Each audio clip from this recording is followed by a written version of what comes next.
네, 안녕하세요. 데르마입니다.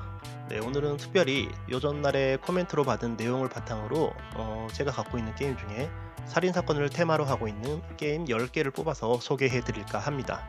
과연 보드게임에서의 살인사건은 어떻게 다루어지고 또 어떤 기믹으로 작용을 하는지 함께 알아보도록 하시죠. 네, 첫 번째 게임은 명작 게임 클루입니다.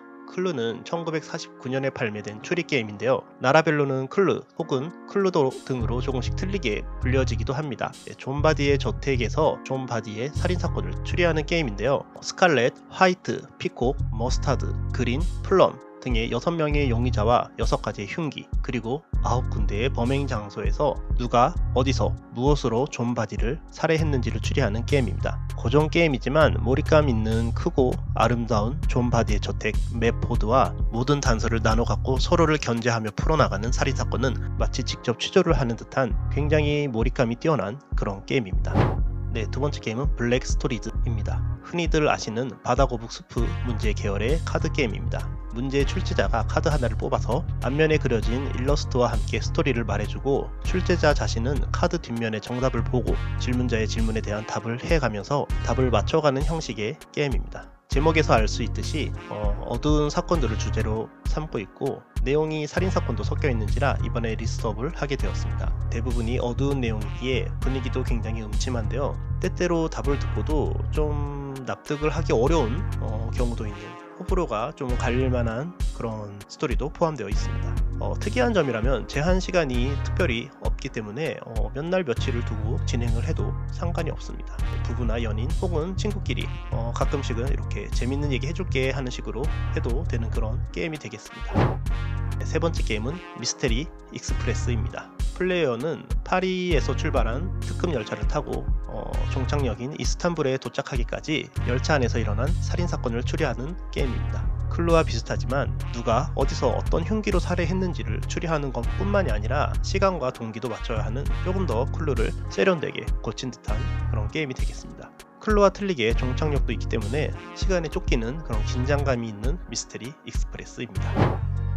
네 번째 게임은 화이트채플에서 온 편지입니다. 이 게임 두말할 필요가 없죠. 화이트채플도 제가 너무 좋아하는 게임 중 하나인데요. 이 게임은 미스터 X, 스코틀랜드 야드와 같이 술래잡기를 하는 게임 시스템인데요. 게임의 주제가 1888년 영국에 실제로 있었던 잭 더 리퍼의 내용을 테마로 잘 녹여놔서 당시의 화이트채플이라는 지역의 지도도 잘 반영해놓고 당시의 형사들도 카드로 만드는 등 게임 제목에 있는 범인에게서 온 편지도 재현을 해놓았습니다. 정말 이 게임은 마치 실제로 살인귀를 쫓는 듯한 또는 잭 더 리퍼가 되어서 쫓기는 아주 긴장감이 넘치고 숨막히는 술래잡기 게임을 할 수 있는 게임입니다. 정말 완성도가 높은 게임이라고 할 수 있겠습니다. 네, 다섯 번째 게임은 범인은 춤춘다 입니다. 네, 2013년에 일본의 갑툭튀로 나와서 꽤나 인기를 끌었고 우리가 흔히 알고 있는 도둑잡기 게임 일본에서는 바바누키라고 하는데요. 트럼프로 많이 하는 게임이죠.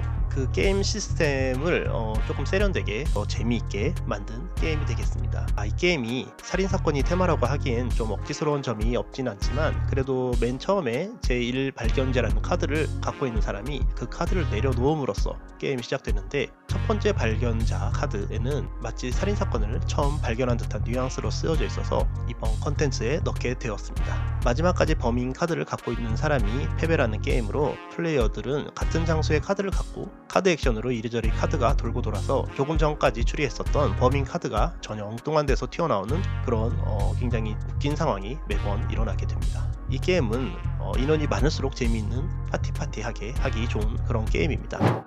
네, 다음 게임은 블러디 인입니다. 이 게임은 제가 굉장히 좋아하는 일러스트인데요.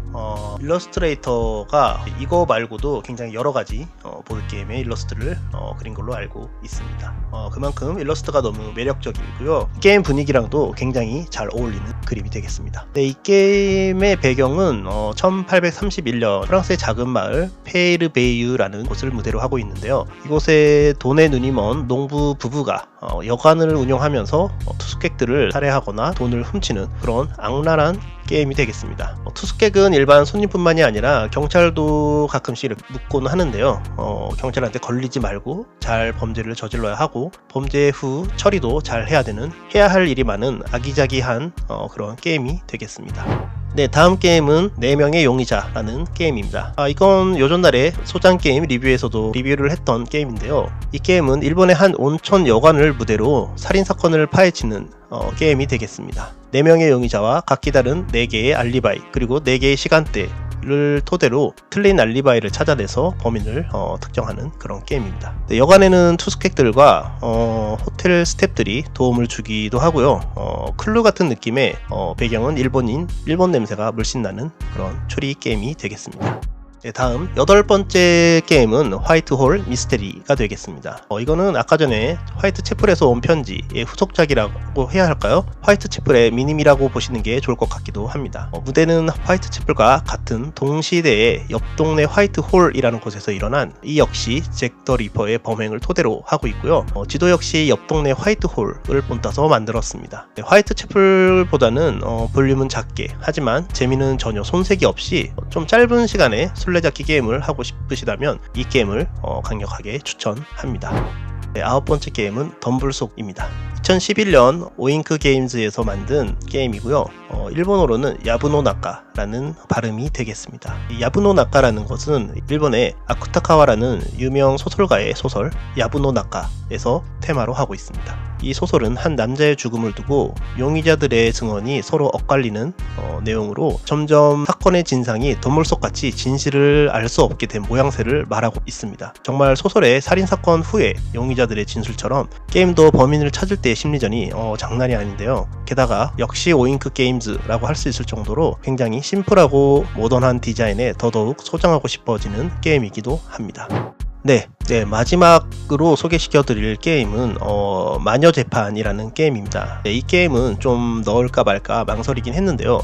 제가 갖고 있던 게임 중에 살인사건을 주제로 한 게임을 찾다가 이건 좀 살인사건이라고 하기는 좀 애매하긴 한데 그래도 이 마녀재판 자체는 살인이니까 일단 외전 같은 형식으로 넣게 되었습니다. 네, 이 게임은 실제로 1692년 거의 한 해 동안 미국이 아직 영국의 식민지였던 시절 보스턴의 세일럼이라는 마을에서 실제로 있었던 마녀 사냥을 테마로 하고 있습니다. 내용인즉 조금 이상한 행동을 하는 사람이나 얼토당토하는 이유를 붙여서 사람을 마녀로 치부하고 재판을 벌여서 사형을 시키는 그런 정말 말 그대로 마녀 사냥이 식민지 시절에 미국에도 실제로 있었다고 합니다. 이때 열렸던 재판을 테마로 만든 이 게임에서는 플레이어들은 마녀로 기소된 사람들의 죄목을 보고 변호를 할 건지 협상을 할 건지 해서 결국은 재판에서 자신에게 유리한 조건으로 돈을 많이 버는 것이 목적인 정말 어처구니가 없는 당시의 마녀 재판을 조금이나마 유쾌하게 표현한 게임이 되겠습니다.